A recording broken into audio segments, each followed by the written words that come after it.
Okay, welcome back everybody. So we're about to start the first afternoon session of the ICTAC of contributed papers. And it's my pleasure to welcome Rutten, who's going to be talking about Newton series. Thank you very much, Pawel. As my jet lag is kicking in, I might fall asleep during the talk. So Pawel, wake me up if that happens. If on the other hand, one of you will fall asleep, don't worry, I will let you sleep. So, Newton series, an exercise in co-induction, joint work with three authors as mentioned there. Let me briefly summarize the paper and then give an overview of the talk. In the paper, we define four product operators on streams. Streams are infinite sequences.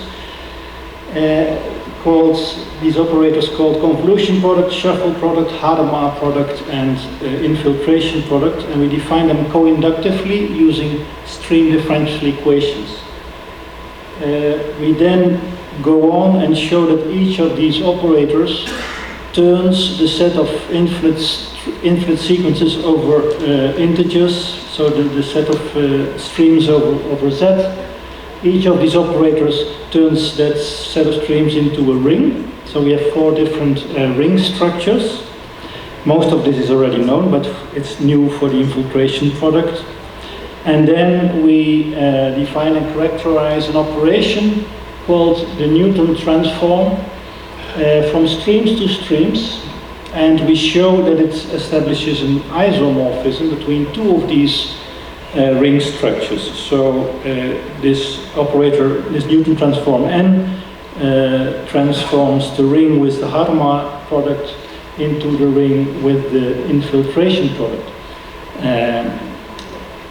And then we finally continue to generalize this by moving from streams to a far more general setting of so-called weighted languages, or also known as formal power series.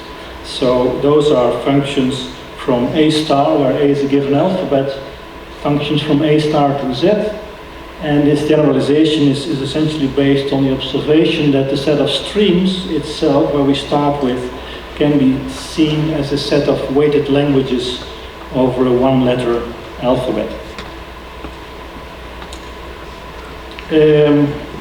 All in all, this is a set of scattered results. These operators, these four operators, some of them are very well known: convolution product, shuffle product, Hadamard product. Infiltration product is kind of less known. With this summary, we could stop and you could start reading the paper. What I will try and do is give you a little bit of a brief and quick introduction to the main technique that we have used, namely the use of stream differential equations. So it's the use of this co-inductive stream differential equations which make this large exercise, as you could call it, in these product operators go smoothly, and it makes also the transition from streams to weighted languages smooth. So that's what I will concentrate on. I will tell you a bit about stream differential equations. I will show you a few proofs by the corresponding proof principle of co-induction, and then if time allows, I will say a little bit more about the actual contribution and contents of the paper. So this is the main diagram for this talk, and let me try and explain this in some detail to you. It's a little bit technical, but rather elementary, so that's why I think I can try and do this here now in a somewhat limited amount of time. I will show how this diagram represents a system of stream differential equations together with its solution. So I will go in a little bit of detail through this diagram. On the left, we have what you could call a stream system, or more technically, a stream co-algebra. It's a set S together with two functions going out of S into Z and S itself. The first one called out, the second called TR for transition. You can think of this out as an output function, so the set of S contains states, and every state has an output given by this function out. And every state has also a next state. This makes a single transition to a next state called given by TR of S. And if you want to emphasize this transition nature of such a structure, then you would write S goes with a Z to T in case the out of S is Z and the transition of S is T. Okay, so it's simply a deterministic transition system without termination. But since we want to talk about stream differential equations, we are going to use different names for these functions. So if we have that the out of S is Z, we will write S of 0 is Z, and we will call Z the initial value of the state S. And if the transition of S is T, the next state is T, then we will say that the derivative of the state S is T. So here we emphasize, we use terminology in order to be able to talk about differential equations. So the S prime we think of as the derivative of the state. On the other side, we had the set of streams itself, at the other side of the diagram, where we have a similar stream coalgebra structure given by the two familiar functions of head and tail. So the head of a stream is the first element Z0, and the tail of a stream is everything after the first element, so Z1, Z2, and so on. And again, in order to emphasize that we want to think about these structures in terms of stream differential equations, we also write initial value of a stream is Z0, and the derivative of a stream is the tail Z1, Z2, Z3. Now, the same diagram again. On the left we have an arbitrary stream system, a set of S with two functions out and TR. On the right we have the set of streams itself with head and tail. And it's a little exercise, very easy, to show that there exists exactly one function from S to Z omega, so from the set of states to the set of streams, which makes this diagram commute, where commutation of this diagram has the kind of obvious meaning. And this function is simply given by, for a certain state S, you look at its first output, you go to the next state, you look at its second output, you go to the next state, and so on. And the sequence, the infinite stream of all these outputs, that is what f assigns, the function f assigns to a state S. So this function can be easily shown to make this diagram commute, and it's moreover also easy to see that there's only one such possible function. Now the relevance, and by the way, this is called finality in terms of coalgebra, so the set of streams has this property, this unique existence property, and that's why it is called a final coalgebra. The relevance for the story of today is that this function f essentially gives us solutions, or the solution of a system of stream differential equations. So the coalgebra on the left, S with out and TR, we think of that as a system of stream differential equations. So the initial values are given by the function out, the derivatives are given by the function TR, and the whole collection of such equations, one for every S in capital S, we see as a system of stream differential equations, which we in principle are interested in solving. So we want to know, we think of it as a system of stream differential equations, we think of it as defining a collection of streams with those properties. So we want to solve and find those streams. And then the point is that those streams, in other words, the solution of this system of stream differential equations, is precisely given by this unique function f from S to the set of streams. Because the commutativity of this diagram precisely amounts to the two properties below, that the stream f of S has as initial value the value Z for any S, for a given S. And the derivative of the stream f of S is precisely the f of t. So we can think of f as given an interpretation to all the states S, T, and so on.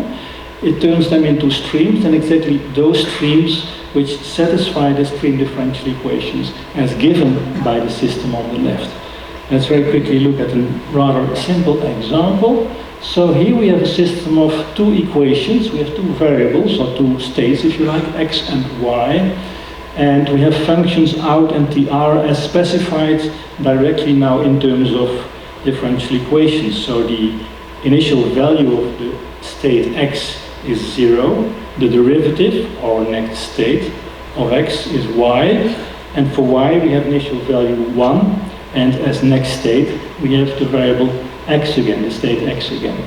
So you can think of this as two stream differential equations, and the question is which streams now would be solutions to this system of two equations, and the answer is given by the function f. And in this particular example, if you think about it for a second, f will simply assign to the state x the string 0, 1, 0, 1, and so on, and to the states or the variable y, f will assign the stream 1, 0, 1, 0, and so on. Often and more generally, we will also look at infinite systems of stream differential equations. So if we think of these stream co-algebras as dynamical systems or simple deterministic transition systems, then there's no restriction to them being finite state. So here is an example of an infinite such co-algebra. On the left, it's pairs of all pairs of streams, z omega times z omega. And the stream, the transition structure, or the functions out and tr, are given by the stream differential equations below.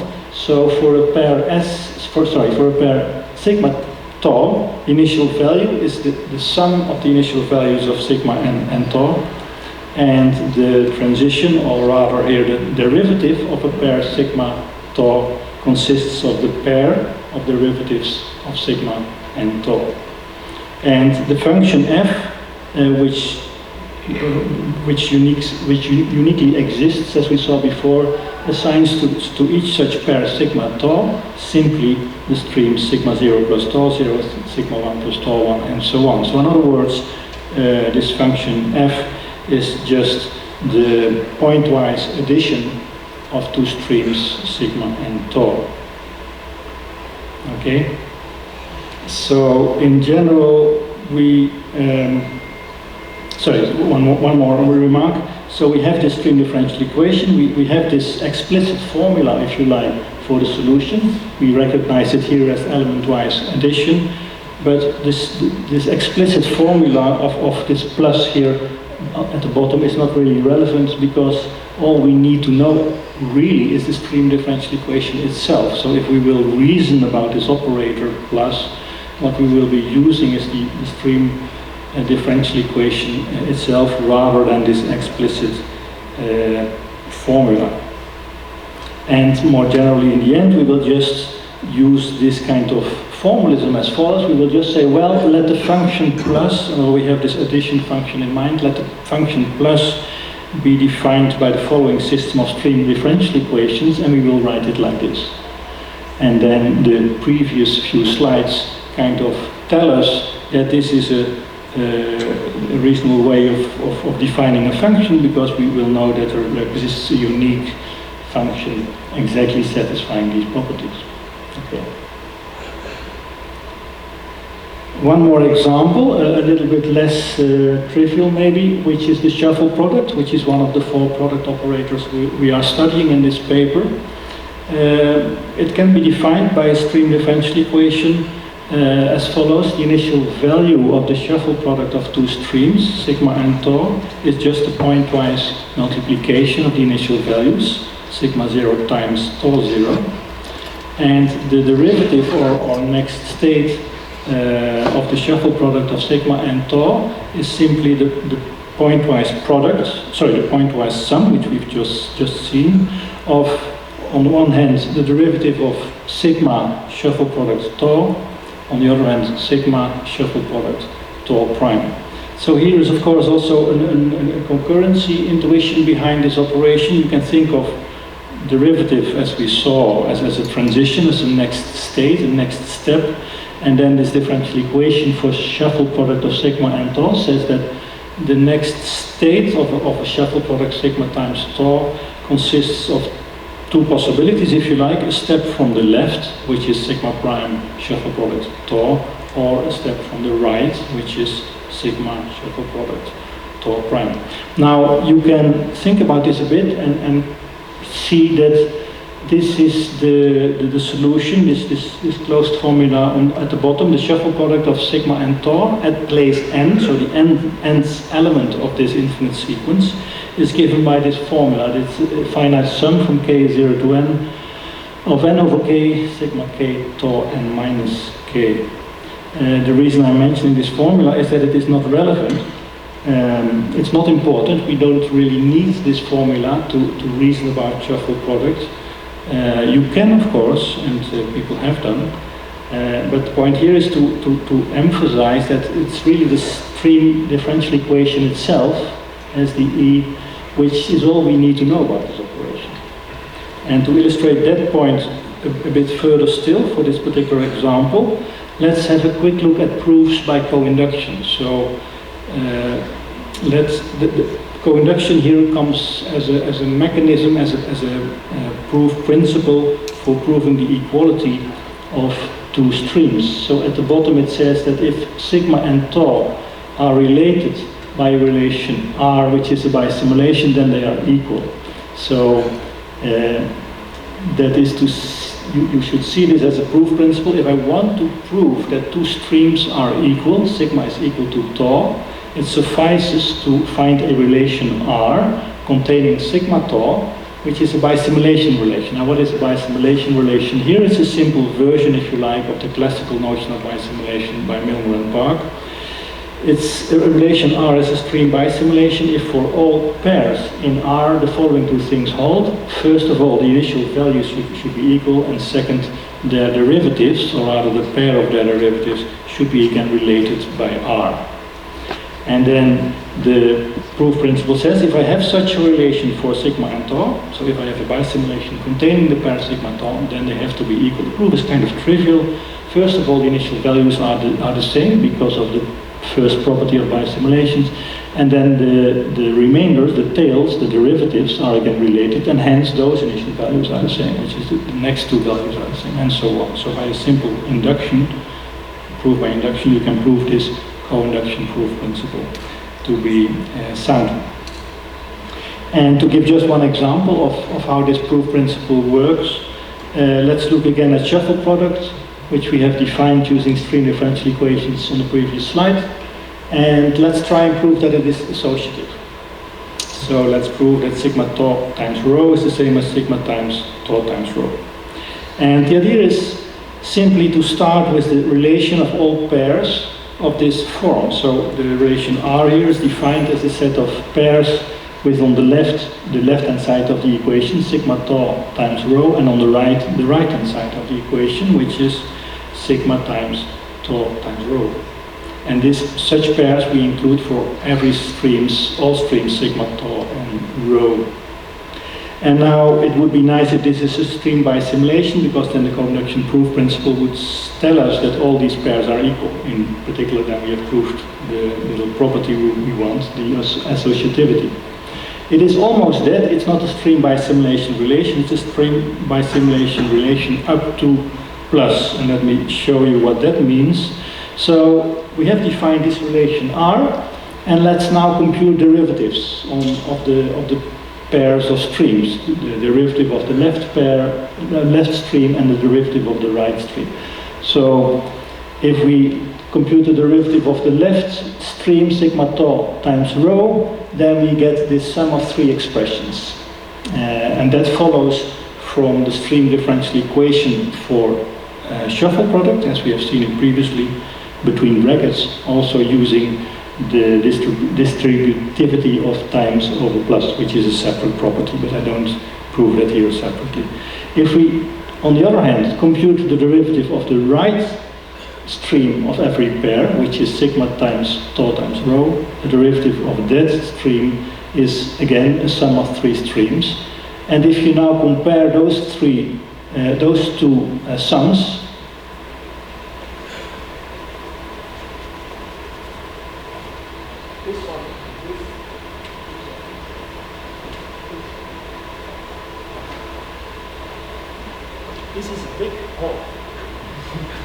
this is the biggest hall I think I've ever given a talk in, so I'm really proud.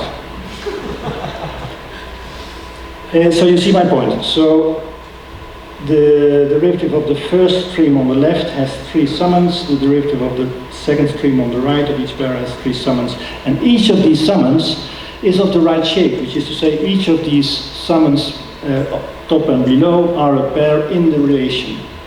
So the derivatives are not themselves a pair which is inside R, but the derivatives are built by a sum of pairs which are inside the relation R. So this is what is called then a bisummation up to, and it is easy to show that by the co-induction proof principle. Also bisummations up to are enough to ensure equality of streams. Let me say just a quick few general words about this technique of co-induction up to. It goes back to Milner first of all, but then Davide San Giorgi has done a lot on this and has developed this theory systematically in a great generality, followed later on also by Damiano. If you view it from a categorical perspective, I think it's by now fair to say that co-induction up to really is a combination of algebraic and co-algebraic techniques. So the co-induction part is clearly co-algebraic. The up to part takes into account the plus structure in our example, which is an algebraic operator, if you like. And it's this combination of algebraic structure and co-algebraic structure which gives you co-induction up to. And we have looked at this from a more general level co-algebraically. Julian Roth has written a thesis about enhanced co-induction, which is about bisummation up to. And it has been very successful, this combination of, if you like, induction and co-induction, recently in a paper by Filippo Bonchi and Damiano Pus, where they have found a very the most efficient algorithm so far on the comparison of non-deterministic finite automata.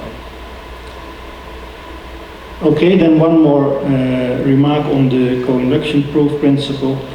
You remember that I gave you this formula which uses this binomial coefficients n over k, and I've shown you the associativity of this shuffle product using co-induction. Now, if you are bored or whatever, if you have time too much, you can try and prove the same property using this formula, and then you're invited to compare your findings with the co-inductive proof.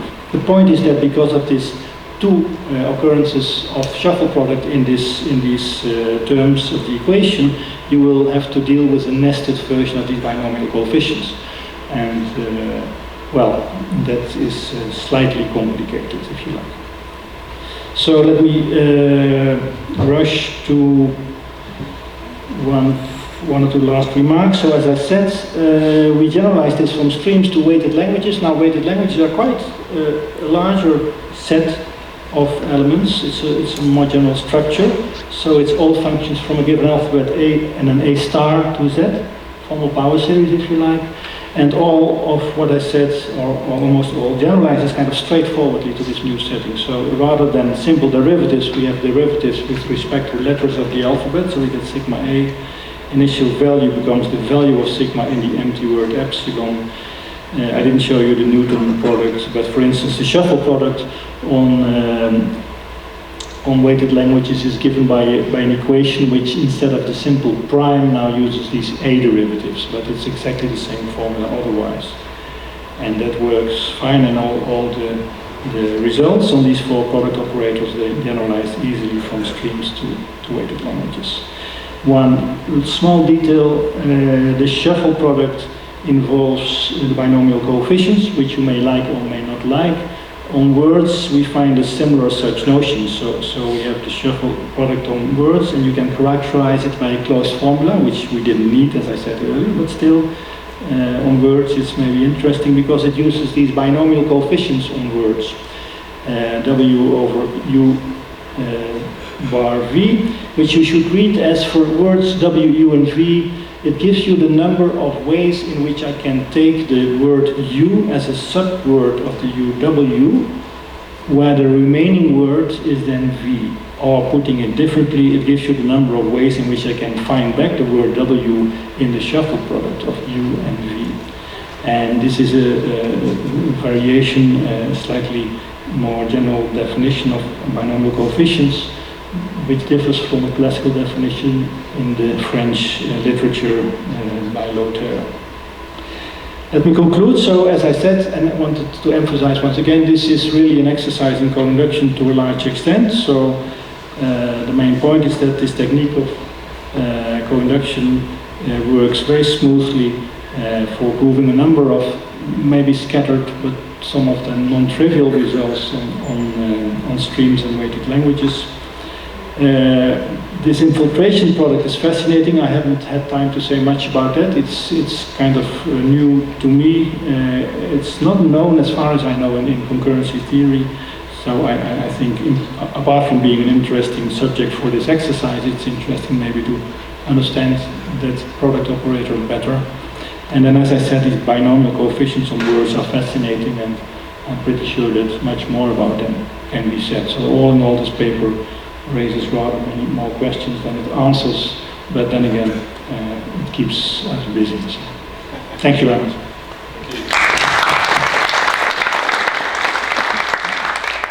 So we have time for a couple of questions. Are there any questions?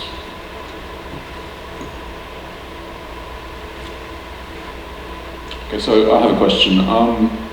So these string differential equations are really efficient syntax to represent this infinite data, right? Like an infinite string, or an infinite function on strings.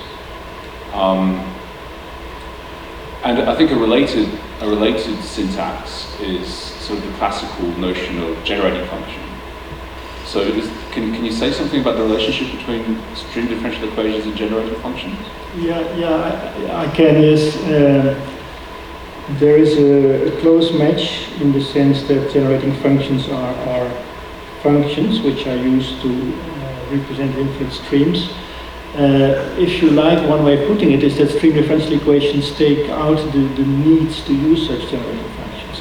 It's not entirely fair, because generating functions have been developed to a high level of sophistication, and there are various things we cannot just simply do with string differential equations. But roughly speaking, I mean, it's a representation using functions, generating functions, using functions, and then looking at their binomial coefficients or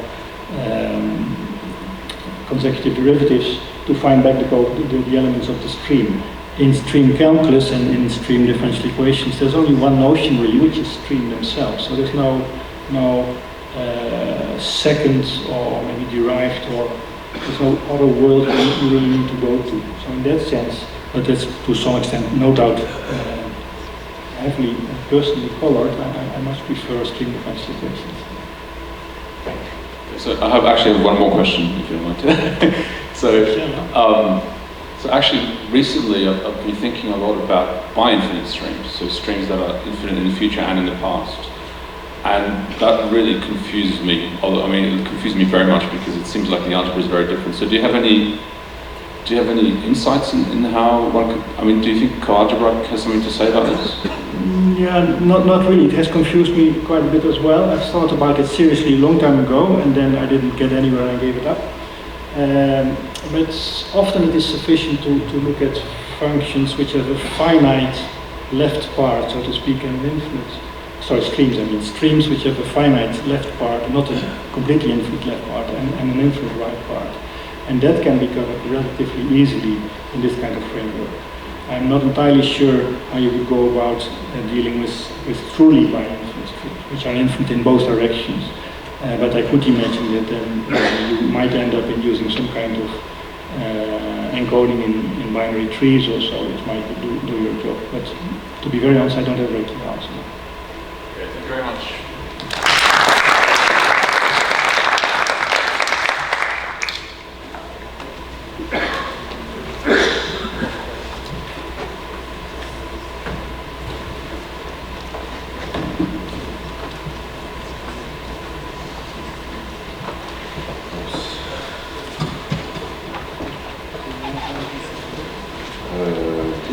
I think so. Yes.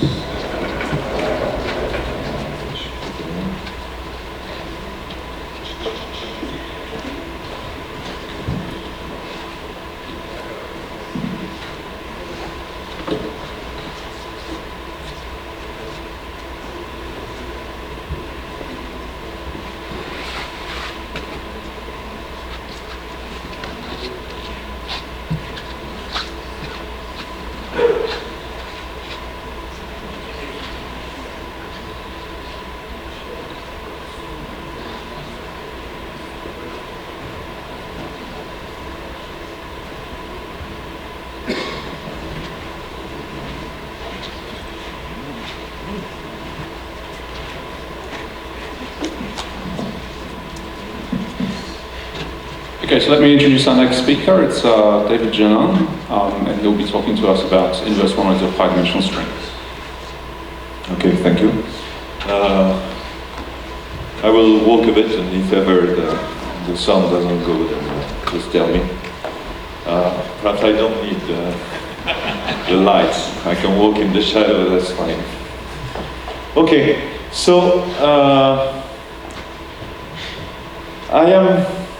the aim of an ongoing project that is of a bigger scale of what is presented here is to design tools for music systems. And my own wish list is first to make this system simple so that they can be used by artists, by kids, and by myself.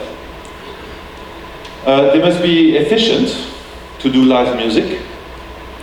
They must be both concurrent and parallel, because this happens in music.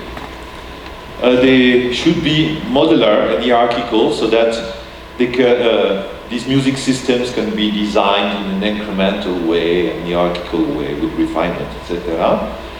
They should be also multi-time scale, because at a higher level of abstraction, music, that's just a matter of causality. I will provide sort of examples.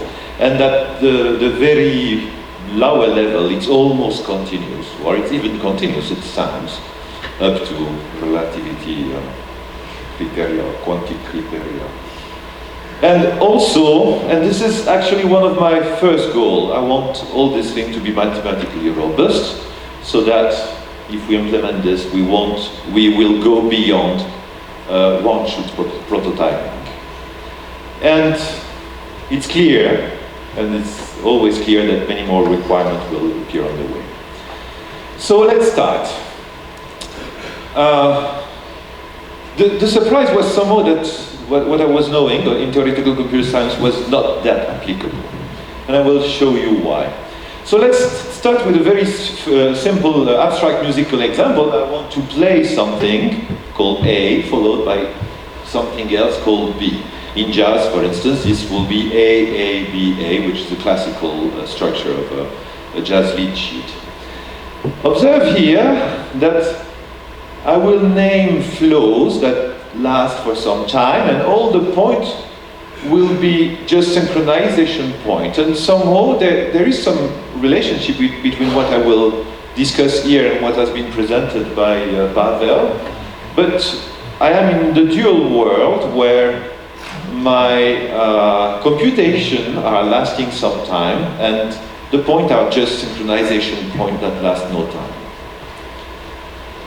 So I want to do music from the structure, and I tell myself, okay, A, that's some sequence of notes, and B as well, and is that satisfactory?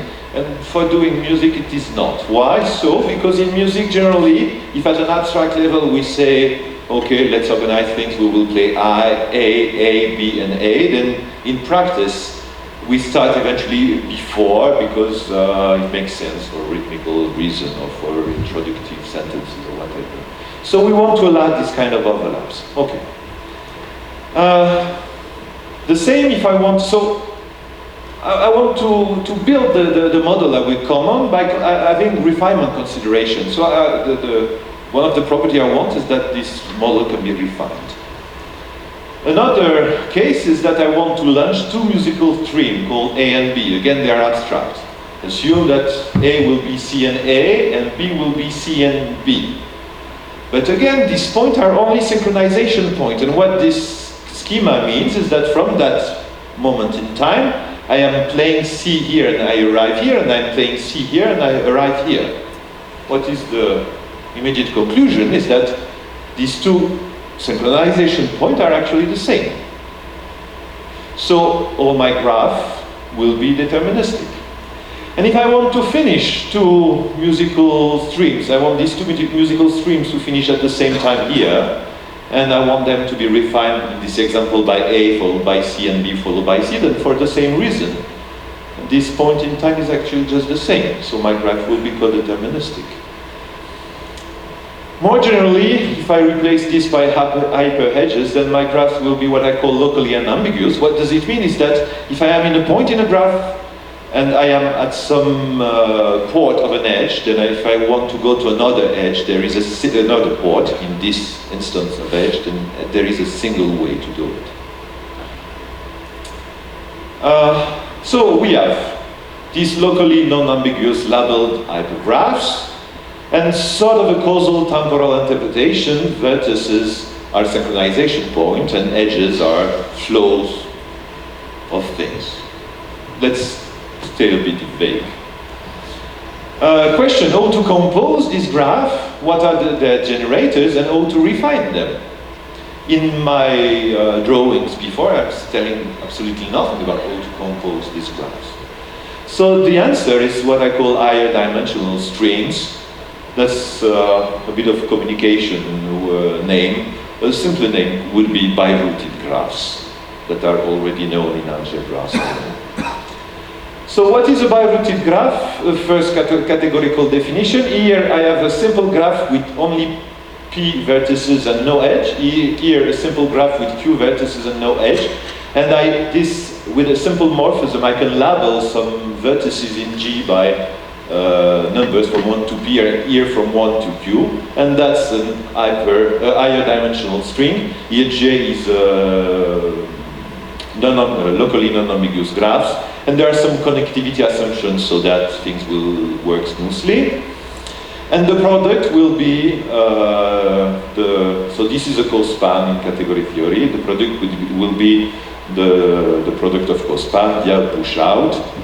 The push out says essentially that the output, so what I will call the vertices labeled by this morphism output roots, and the push out says that these output roots here and these input roots here are glued, and then let's see some examples. So I have two components here. The input roots are this kind of input rows, output like this, they are numbered. The product is defined only if the number of output roots here equal the number of input roots here, and the product goes as follow. I do the gluing of vertices, and then eventually this gluing propagate because I want bideterministic graph. That's the result of the product. Okay, how can I compute the product? I can show that every connected graph has a maximal locally non-ambiguous image in the graph connected morphism, which is the underlying category. This maximal image is computable in linear time. So here's an example.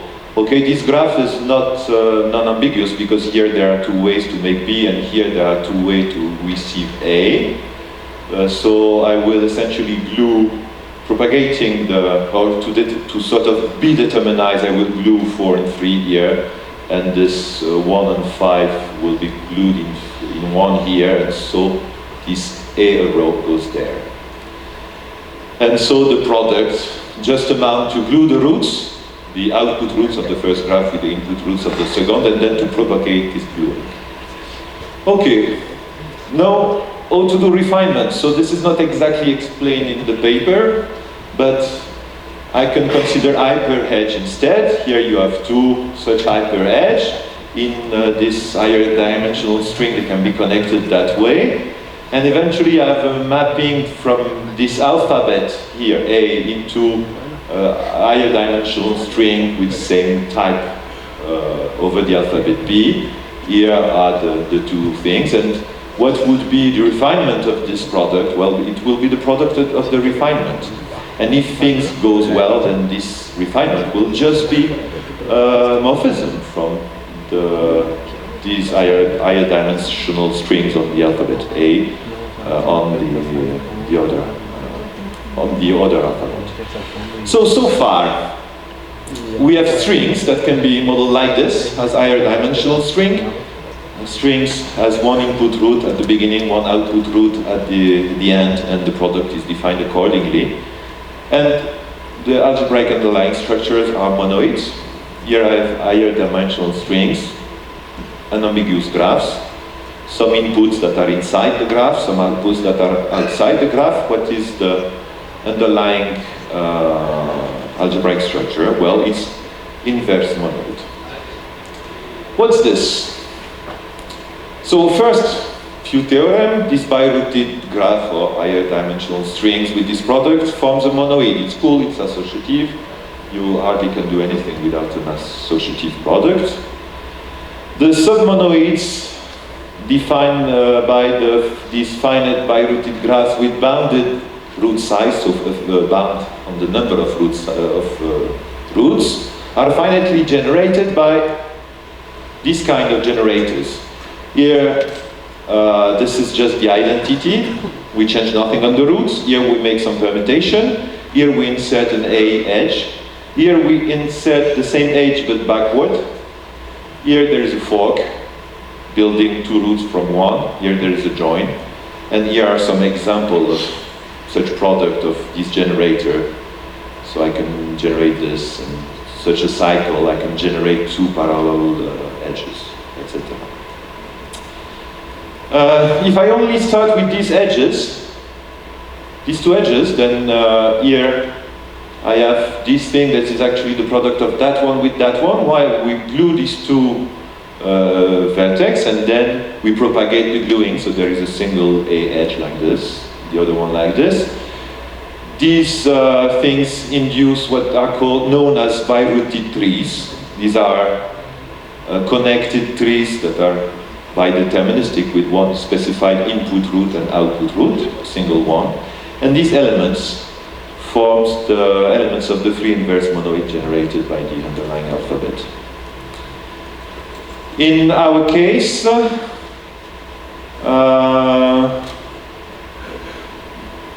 first, what are the idempotents on birooted graphs? And then a birooted graph defined by these two input and output root morphism is idempotent if and only if these two morphisms are the same. So over birooted trees it means this. Over graph it generalizes easily. And this means that actually we can easily check that the product of these idempotents commutes, so there is a similarities over idempotent.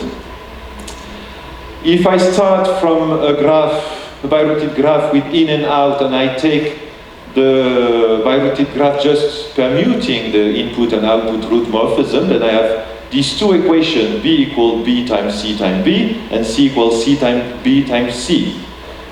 Here are the example of such construction of a birooted trees, and you can glue these birooted trees following this product and check that these things are correct. And actually, an element C that satisfies these two equations is called semigroup inverse of B. And the fact that idempotent commutes guarantee that this monoid, that any element has a unique inverse, so it's that one, and the underlying monoid is an inverse monoid. In an inverse monoid, it's incredibly, so this theory exists since the 50s, and it has awfully many properties. There is a notion of natural order that says that B is smaller than, B1 is smaller than B2 when B1 equals B1 inverse B2.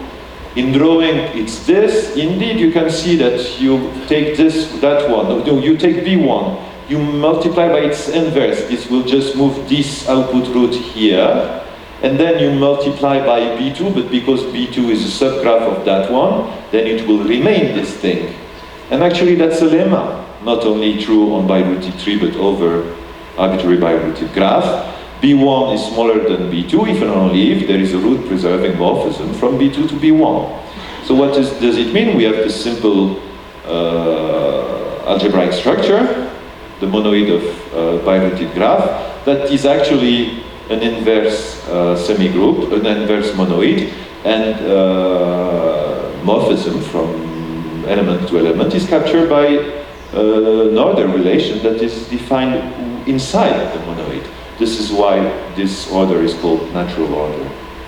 What about loops? So in this intuition about music I described, I am saying that each arrow is the passing time. So if ever I can manage to build a birooted graph which underlying graph as a loop, there is something strange. This doesn't fit this semantic idea we have. And I have shown somewhere in one slide that we can actually generate such a cycle. So to cope with this, so first observation, they should be forbidden. How to forbid them? Well, the property, there is a cycle, is invariant in the product. I can put, as soon as I have a cycle, I can make a lot of additional products. There will still be the cycle as soon as I have a cycle. So in algebraic term, this property forms a semigroup ideal.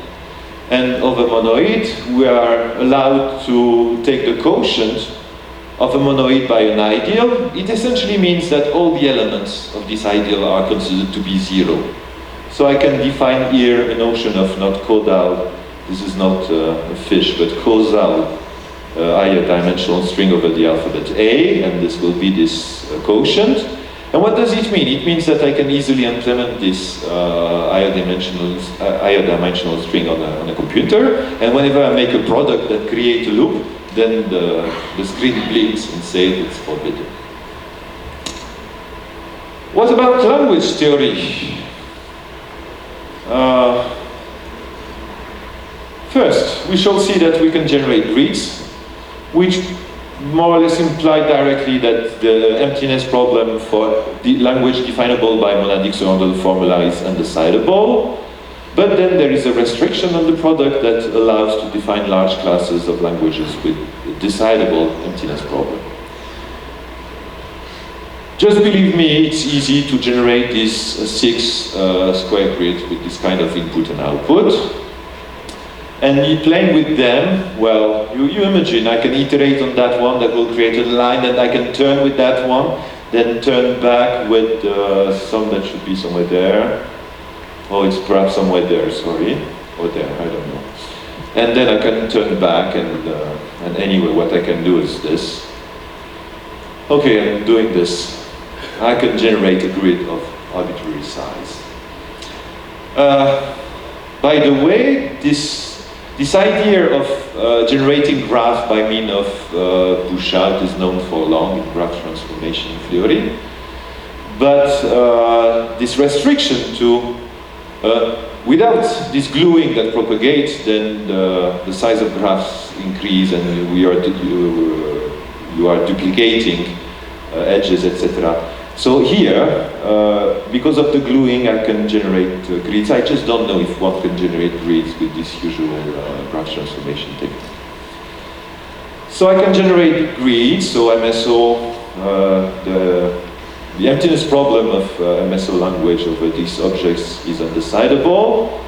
Let's check a bit more. Why we can generate such a grid is actually that each time I'm making such a product, then there are some more glues than just the glues of the roots. And actually, undecidability somehow comes from complex gluing. For 2 reasons. Either you can generate grids, or eventually your graph collapses, and then in the collapsed graph there is no way to decide what was before the collapse. So, how to control the gluing? Well, let's define a product without gluing, or with minimal gluing. That will be the disjoint product. So, a product of 2 birooted graph like this will be disjoint when the resulting product is of that shape. The roots has been glued, and only then. Though partial, the disjoint product is associative. It means that whenever you have this famous A product B in parentheses product C, whenever that one is defined, then the other one is defined as well, and they are equal.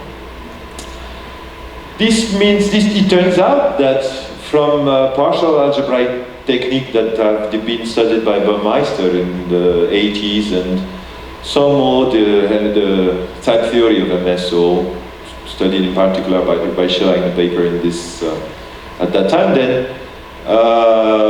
languages that are built by disjoint product, and also this sort of projection I mentioned that amount to move the output roots to the input or the other way around,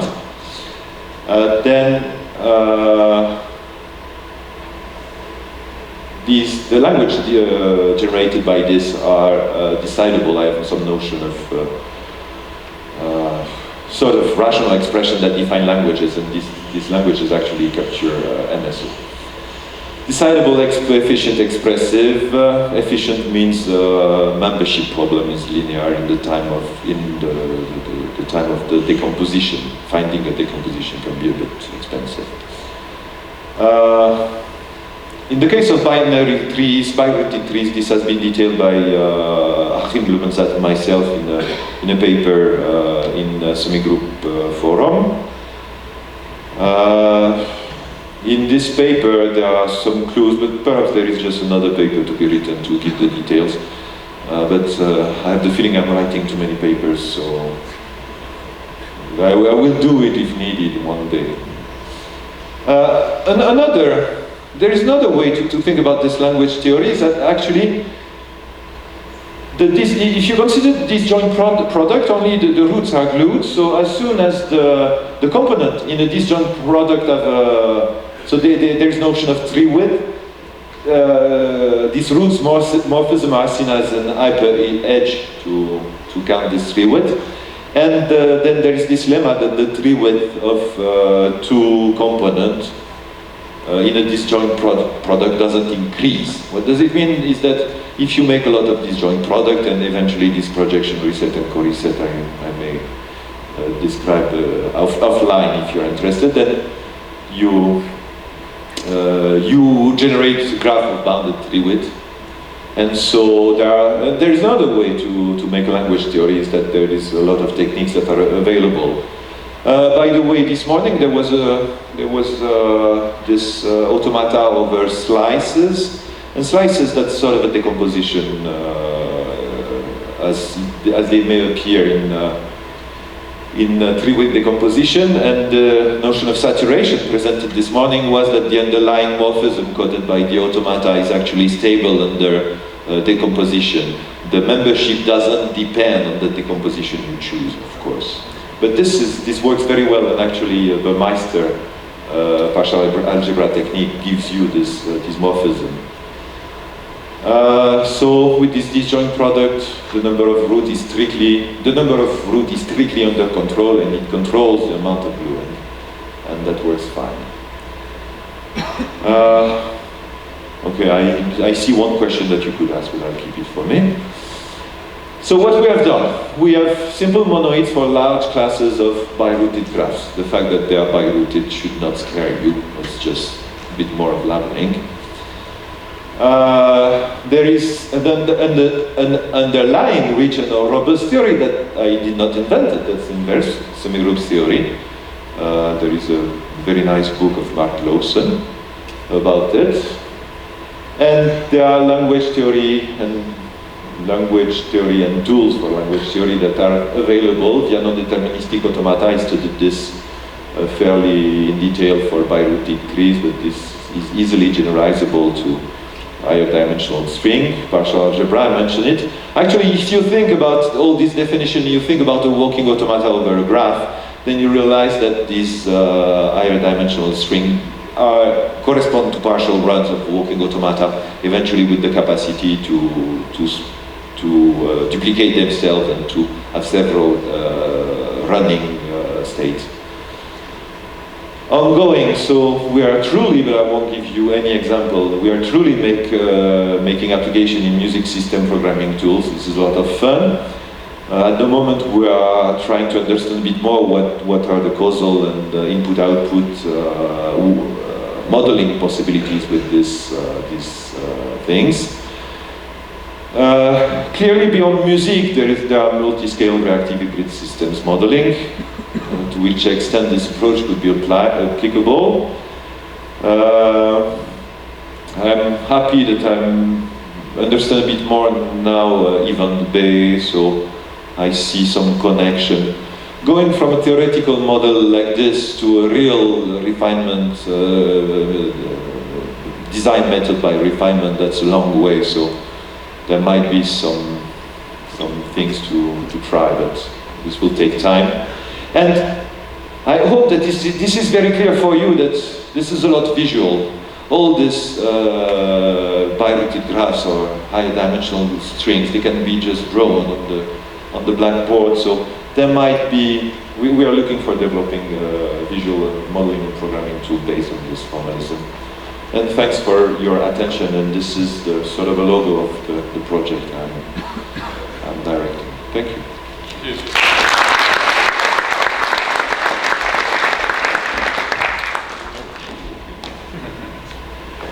Are there any questions?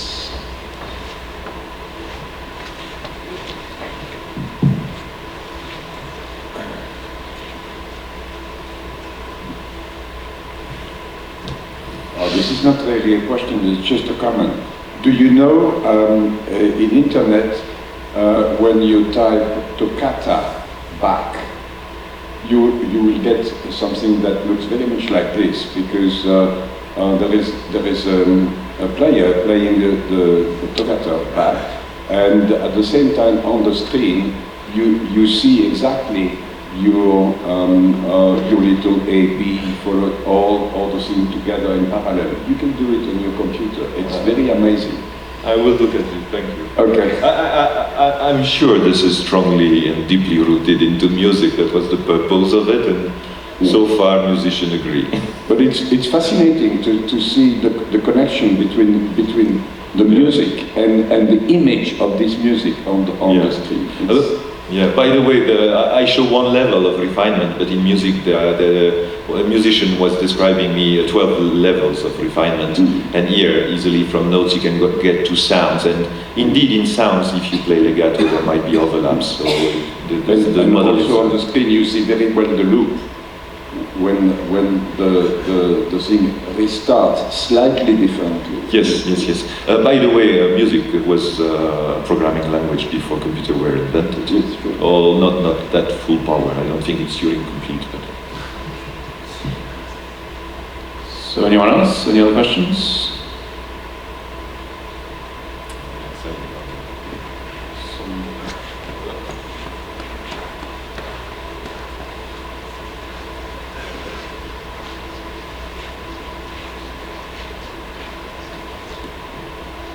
So, going back to the musical motivation, nice that you had there. Correct me if I'm wrong, it is clear that your building blocks are the structure on the music. Yes. So, it must be really hidden there because I couldn't quite make it out, but where's the concept of time? Because in music, that's very important, isn't it? So, I miss your question. So yeah, you're going by the structure of the music. Yeah, the time structure of the music. All point are. But it's very high level. What you described. It can be very low level. Eventually, all edges are measured in second, and you can play them as soon as there are no loops. Okay, so I had a misconception because you named the structure of the jazz, and that was really high level. Yes. So when you were saying A, B, B, A. Yeah, true. But you can definitely assume that. So one of the issues that is yet not solved is to understand how to manage this multi-time scale. So, for instance, here it could be symbolic, an event, sort of a lasting event A followed by a lasting event B, and that level of refinement, then A will be exactly these notes that exactly last 1 second. And this would mean that because of duration, then these two synchronization points will actually be the same, because A4 here will be exactly of the same duration as B2. But to exactly model this and to mix concrete duration, symbolic duration like quarter, eighth, etc., and even event duration, I'm waiting for A, all A is there. So this makes me wonder, I'm not very familiar with your work, but it makes me wonder if you're going this really down onto the, let's say, quarter note level, the synchronization becomes really, really heavy. Because your points are synchronization points, aren't Okay, so what would be the question? Would there be like too much overhead in real time? So far we're playing with this. We can do real time with symbolic music, so resolution of millisecond. And if we go beyond with audio, then we might rely on fast digital signal processing language like Faust.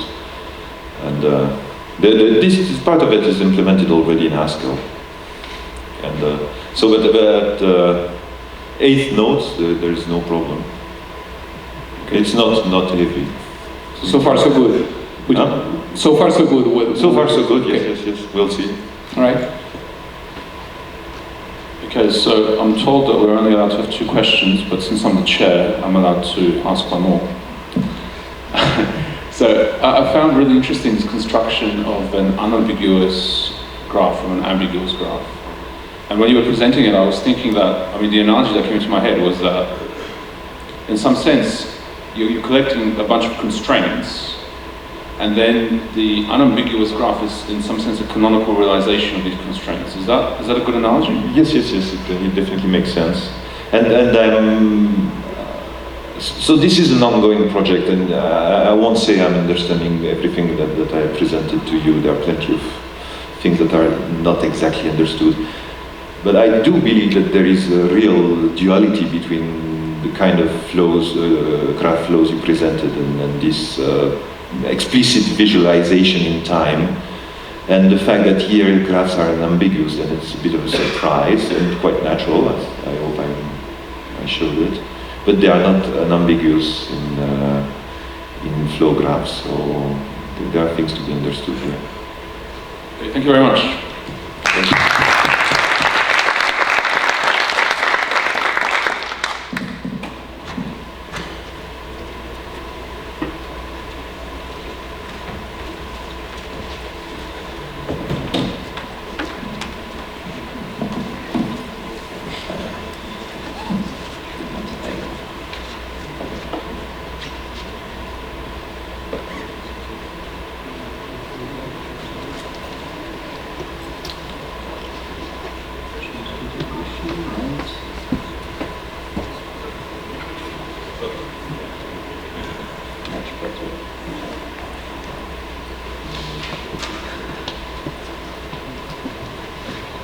Okay, so our final speaker for this session will be Pellissier, and he'll be talking about infinitary affine lambda calculus and linear logic. Thank you. So I'm presenting. Where's the tallest runner? Sorry. So I'm presenting this work I've been doing with Damiano Mazza for the past year and a half, something. It's about shedding a new light on the exponential of linear logic. So, linear logic is a logic in which you care about the resources you have. So, for instance, you cannot prove A implies A and A, because it would be using A 2 times in the result. So, all the operations such as copying or discarding are handled through a special modality, which is the bang. Which has the structure presented over here, that is the structure of a comonad and the structure of a comonoid. And the exponential is responsible for the infinity. All the infinitary aspects of logic, when seen through the lens of linear logic, are concentrated in this modality. So when seen as a term language, the language of linear logic is fairly easy, well, kind of. So it's the internal language of a symmetric monoidal closed category, which is the purely linear layer. Well, I'm talking about the multiplicative and exponential fragment of linear logic. Sorry, for Zuzuna. So this is the linear layer. And we also add on top of it 3 new constructs, which allows to declare a variable that might be used as many times as we want. So this is a variable index with a bang. A destructor that binds this variable to a term, and also a construct that allows to declare that a term might be used as many times as we want. This is like the standard internal language of the categorical structure of linear logic. The exponential layer is pretty complex, actually, though it doesn't look like it.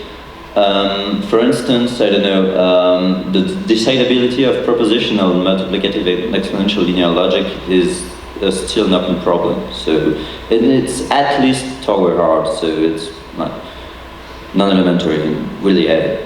So to try to understand it, Damiano Mazza introduced in 2012 decomposition of this exponential. So starting from the internal language of an SMCC, symmetric monoidal closed category, and adding a terminal object to it, which transform the logic into an affine logic, and adding on top of it another layer, which I'll call the stream layer, which looks a lot like the exponential layer, but differs in that the variables here must be used exactly once with a special index. So variables are indexed, and on a certain term you only use once every index for a certain variable. And on top of it, you don't, you're not able to transform a term into a reusable term, but you're able to build streams of terms, infinite, that may contain different variables and so on. So the terms of this term calculus are trees. They're always trees, but they are of finite depth, but of infinite width. Okay? So is construction that allows them to recover the usual exponential layer of linear logic is to start from the linear affine layer, and then remark that, in a sense, the streams are some kind of infinite tensor, infinite products. So by topologizing the set of terms and completing it, because it is a uniform set, blah blah, it gets the stream layer, and all that is called the infinitary affine lambda calculus. Then well, the infinitary affine lambda calculus is something interesting in itself. For instance, there are results in implicit computational complexities that are expressible at this level. Then, by quotienting the stream layer, we get back the full usual linear logic by asking that the variable, that all the terms in the stream are the same modular renaming of the indexes of the variables. So, well, this is the part of it on the sky. In this construction, we build the exponential as a topological limit. So, in a sense, would the nature of the exponential be topological? Like even more in the sky, with diamonds, etc., is the nature of infinity topological, which is not that absurd, because when you read the first papers by Cantor or something on set theory, he uses topological intuitions to define limit ordinals and things like that, so it makes sense to believe it. So, well, let's compare all the constructions of the exponential, or approximation of the exponential. The first one dates back the original linear logic paper by Jean-Yves Girard in 1987, and consists in taking as an approximation of the exponential just the tensor product of affinized versions of the formula. This is a very crude approach, though it allows to have some results such as the kind of Erban theorem or something, but it's really crude because in absolutely no models of linear logic, this thing, when p goes to infinity, is equal to the real exponential. And there are other approaches, such as differential linear logic, which is, well, through a sort of syntactic derivation and syntactic tail expansion on proofs, manages to create some approximation of finite size of the exponential. And there's also another construction, which is the Méliès-Tabarot and Tesson construction. So how does this construction work? It goes in 3 steps. First of all, take your object, your formula, something, the interpretation of the formula in the model of linear logic, compute the free co-pointed object on it, that is the affinized version of your object, then compute the sort of symmetric tensorial power of this object for each n, that is the equalizer of a bullet to the n modulo the action of the symmetric group, and then compute a projective limit of such equalizers. And this formula gives exactly the interpretation of the exponential in different, and really different in the ways they behave, models of linear logic, but not in all. Actually, it's not the case in so-called finiteness spaces. So when we compare the two constructions, like the infinitary affine Lambda-Calculusand and the Méliès-Tabarot-Tesson one, what do we get? So first of all, one of them is topological. The other one is algebraic. But apart from that, they share a certain number of characteristics. First of all, they don't start with a purely linear logic, but with an affine logic.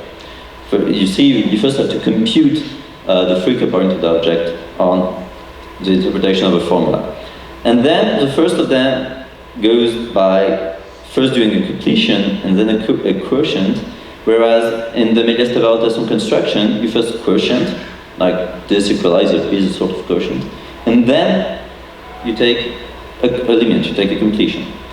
So, well, maybe there's something between them, they can be related or something. So in order to relate them, we have to recast what's been done in a much more abstract setting, which is a setting of functorial semantics. So first of all, a bit of an aside of what we want to do. So a comonoid in any symmetric monoidal closed category, actually in any symmetric monoidal category, is an object equipped with two operations, one that splits and one that disrupts, and that have to verify some coherence diagrams. There are examples of comonoids everywhere. Any object in a Cartesian monoidal category is a comonoid. So for instance, a set seen as a set is a comonoid.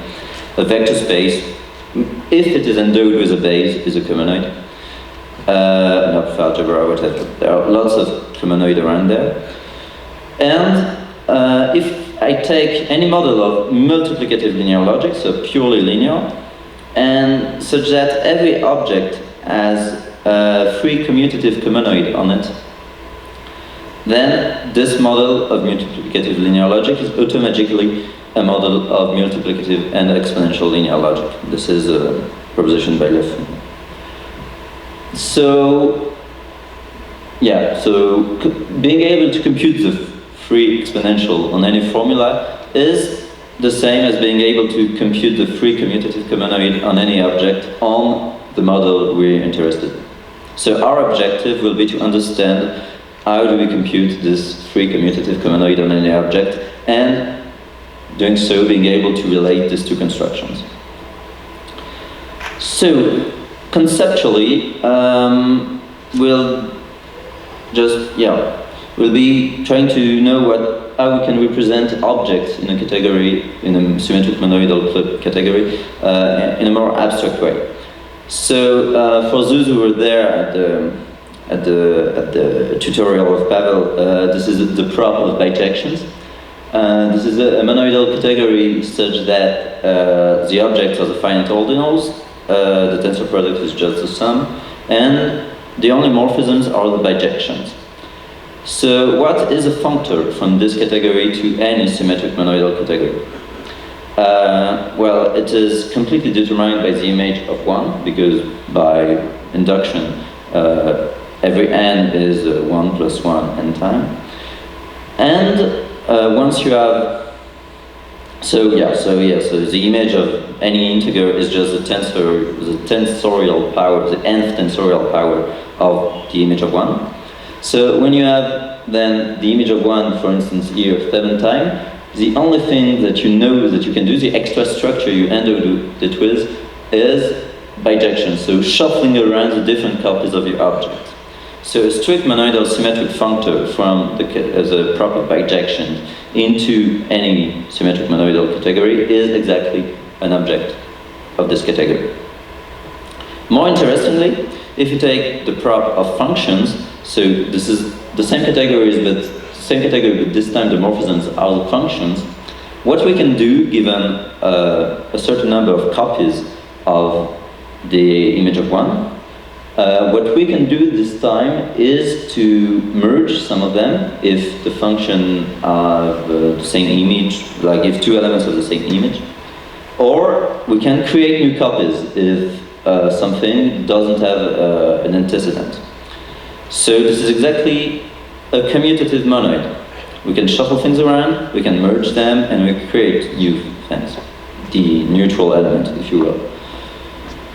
So this is close to what we want, and actually, if we reverse the arrows, symmetric monoidal symmetric functor from the category of co-functions, of opposites of the category of functions, into C is a co-commutative comonoid in C.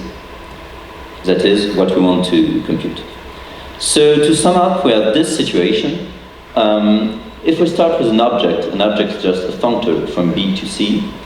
We have an inclusion, obviously, from the prop of bijection into the prop of co-functions, because bijection is both a function and co-function.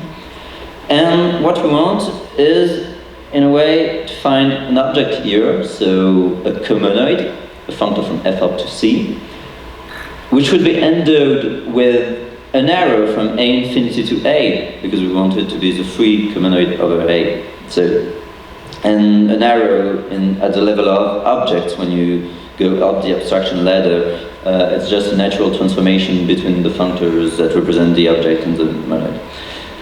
So we want a comonoid on A. That is also universal in that respect. That is, that factors every other functors from F up to C. So finding something that would make this diagram work is exactly finding the free comonoid on A. Oh, well, we're kind of lucky because this is a situation pretty standard in categorical algebra, and the situation is, well, computed, whatever, with so-called Ken extensions. So what is a Ken extension? Well, if I'm given three categories and two functors, like one from C to D and one from D to E, the only operations that I can do in category theory is compose them to get a functor from C to E. Category theory is just the theory of composition, so this is normal stuff. This operation has an adjoint, which is extension. So given a functor from C to D and a functor from C to E, I can extend it. You can think of it easily if you imagine that C is included in D. I'm trying to find the functors that extend the one from C to E along an inclusion. Well, but I'm more general than an inclusion. So there are two kinds of Ken extension, right and left. Well, that happens. I will only talk about right Ken extensions. So these are the extension that factors all the other right extensions. Ken extensions are everywhere. Every limit is a Ken extension, every colimit is a Ken extension, right and left adjoints. Pretty much, well, all concepts are Ken extension, which is a famous citation by Sanders MacLean. Okay, so, yeah. Alas for us, the story is not completely finished because we're not interested only in Ken extension, but we want all the arrows to be monoidal. We wouldn't be interested in having computed something that is not monoidal, that is not symmetric either. This time we're also lucky because the work has already been done, so by Emilia Stavro in 2008. So if certain canonical morphisms happen to be isomorphisms, then we have an explicit formula for computing monoidal symmetric Ken extensions, which is this formula here, which you might not find that explicit, but it is. And but I won't delve into the details anyway. So we have a formula for computing Ken extension, and we want to compute a Ken extension. So everything seems all right.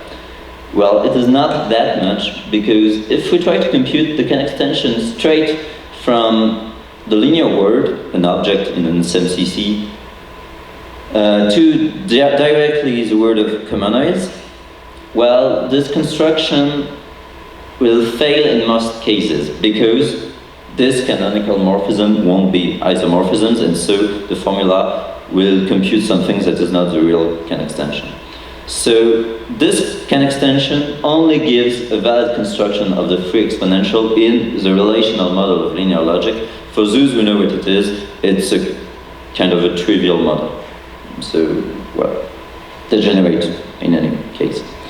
So this is not exactly what we wanted, but the Méliès-Tabarot-Tasson construction actually consists of adding a step in this construction and not going directly from the linear word to the exponential word, but going through another step which consists of an affine word. So adding a prop in the middle of them, which is a prop of co-injections, which, well, a strict symmetric monoidal functor from the prop of co-injections into any symmetric monoidal category is exactly a co-pointed object. So in a way, this is a recast of the Méliès-Tabarot-Tasson construction. It goes in two steps. First, it computes the free co-pointed object, and then the free commutative comonoid. And this construction is valid in very different models of linear logic. So so it goes in two different steps. So recall now the Mazza's topological construction. It went from linear plus affine layers to another thing, a bit weird thing, the streams layer, and then into the exponential layer. So it went in sort of this way. And actually, the main contribution of this work is making that precise. So we're going to introduce a new theory here, the theory that we call P of partitionoids, that is an algebraic recast of the topological construction of Damiano. Okay, so the only thing that's left to us is to describe the streams layer. So we want to find a structure that models the streamy part of the term calculus that I didn't present completely. So we want to have streams that are constructed by putting together objects, normal terms.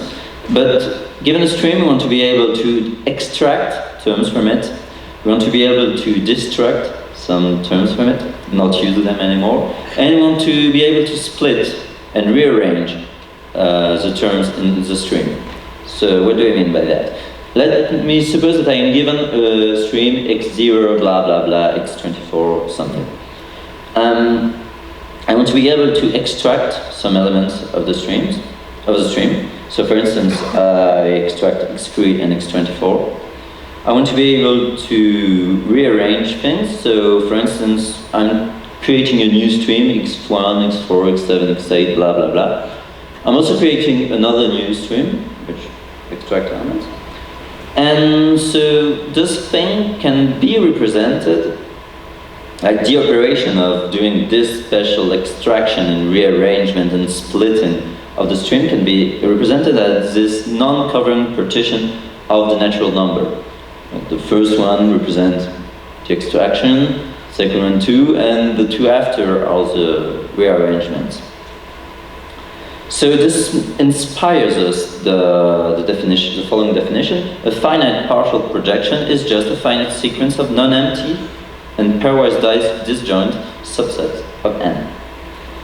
And we'll be especially interested in those that such that every subset of them is either a singleton, that is an extraction, or infinite, that is a split and rearrangement of a string.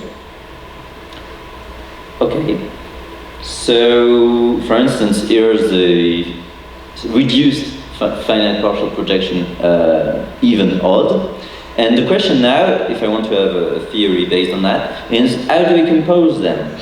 So how do we compose them? We have two ways of composing even odd with itself. That is branching even odd to the even streams, this way. So I'm treating the stream of even numbers as if it was the stream of natural number, and so I get three different streams as the outcomes: the one of odd numbers, the one of numbers divisible by 4, and the one of even numbers that are not divisible by 4. I also have another possibility, which is to branch it on the odd numbers, which will give me this thing. So Well, this is exactly the way I'm going to define the theory P. The theory P is not a prop, because this time we need to account to have two different kind of objects. The stream objects and also the affine objects, on which we will extract terms from the stream object. So this will be a category whose object will be couples of integers. The tensor product will be the pointwise sum, as always, and the morphism from the object 0, 1, the object 0, 1 represent the couple of no affine object and one stream object to Mn are exactly reduced FPP with M singleton, and N infinite subsets. Well, these are exactly the things I showed you before, anyway. And they are composed in the way I showed you graphically. So this is the theory we're going to use. When we apply to it the Méliès-Tabarot machinery, considering the CAN extension from the bijection to the co-injections to this strange thing to the co-functions, we get an algebraic recast of the infinitary affine lambda calculus. So in this recast, it consists of first computing the free co-pointed object A bullet on A, then compute a certain projective limit, which amounts to dropping the last component of the tensor product, and then compute an equalizer, which more or less consists in saying that all terms are equivalent in the string. So, if you recall the comparison I did at the beginning of the talk, I said that the infinitary affine lambda calculus was topologic. Well, it's not that sure. Actually, I represented it in an algebraic way. But apart from that, we see a perfect symmetry between this technique and the Méliès-Tabarot technique. We start from an affine logic, then in a case we first complete and then quotient, and in the other case we do it on the other direction. And we also have a theorem, which is that the two constructions are valid in the same models under very mild assumptions. So, as a very quick conclusion, we proved that mainly two things: that it's really important to be affine, and that the Méliès-Tabarot construction and the infinitary affine lambda calculus are really the same.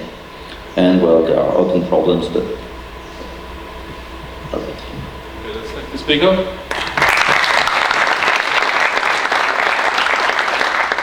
We have time for maybe one quick question.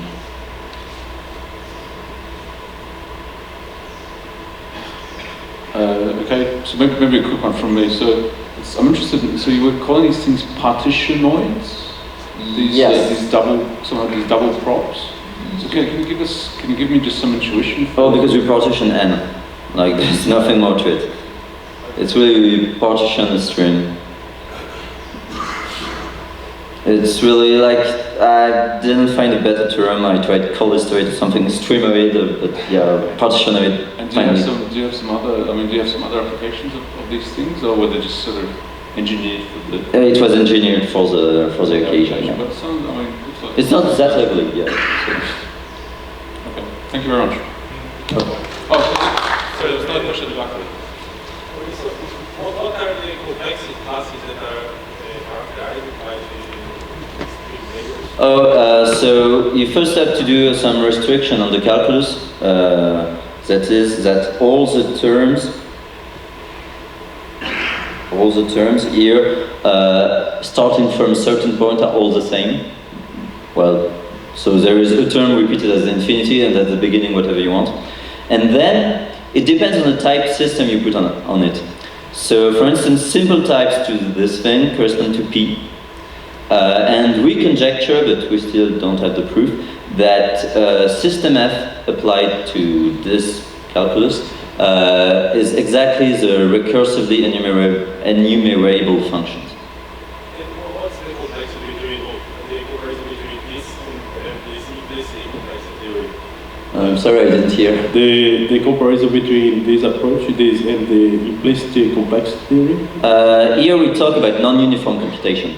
This is the same thing as having, I don't know, trying to reason with circuits and Turing machines. And here, this language looks a lot like circuits because you can have different algorithms for every instance of the problem. So you can characterize classes such as P/poly or L/poly with this kind of calculus, yeah. Which you can't do with usual implicit computational complexity. So it's a really different approach. But is this in the paper too, these characterizations? Or? What's it? Is these characterizations are in the paper? Yeah, Damiano Mazza, CSL 2015. So it's really, we're working on it right now, so yeah. Okay, so maybe we should take other questions to the coffee break. Thank you.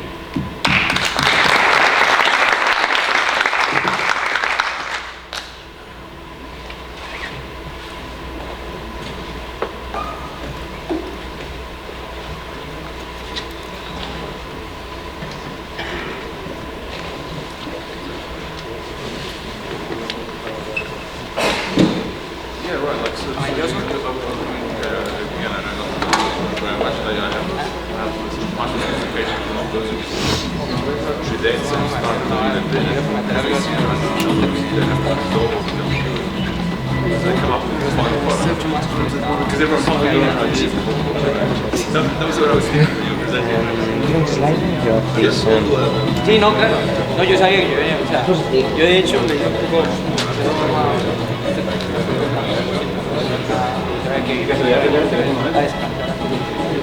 Que en diciembre ya comentado.